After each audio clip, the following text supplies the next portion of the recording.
अस्सलाम वालेकुम व्यूअर्स। मरियम नवाज़ की बेटी के घर पैदाइश हुई एक नन्हे मेहमान की। जी हाँ, मरियम नवाज़ नानी बनने के बाद अपनी नवासी के नाम कितनी जायदाद कर दी है, ये जानकर आप हैरान हो जाएंगे। लेकिन ये तमाम तफसीलात जानने से पहले आप मेरे चैनल को सब्सक्राइब कर दें ताकि मेरी नई आने वाली तमाम इन्फॉर्मेटिव वीडियो सबसे पहले पहुँचें आपके पास।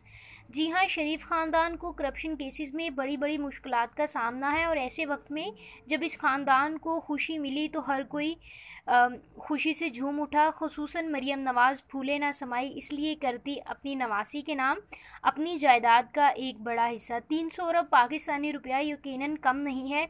जी हाँ, ये वही पैसा है जो पाकिस्तान से बाहर ले जाया गया।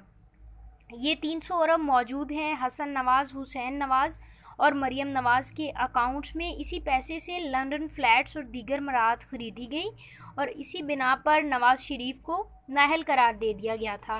लेकिन इसकी नाअहली के बावजूद भी पैसे की मुंतकिली ख़त्म नहीं हुई और इसलिए मरियम नवाज़ ने अपनी नन्ही नवासी को भी 70 अरब रुपए से नवाज दिया है।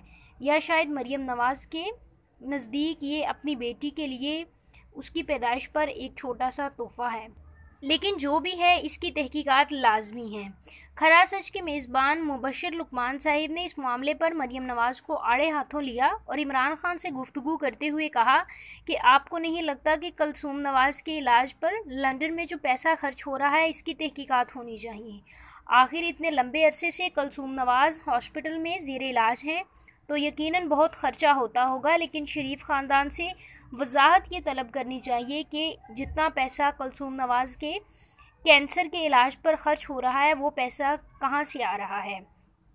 इमरान खान ने इसके जवाब में कहा कि इस केस को पूरी तरह रीड करना पड़ेगा, जिसके बाद इसके बारे में सुप्रीम कोर्ट में दरख्वास्त देकर शरीफ ख़ानदान से इस पैसे के मुतल्लिक भी वजाहत तलब की जाएगी। लेकिन इसके बाद मरियम नवाज़ की नवासी का मामला भी ज़ेर बहस आ चुका है। जो जायदाद मरियम नवाज़ ने अपनी नवासी के नाम की, वो पैसा कहाँ से आया और कैसे मुंतकिल हुआ।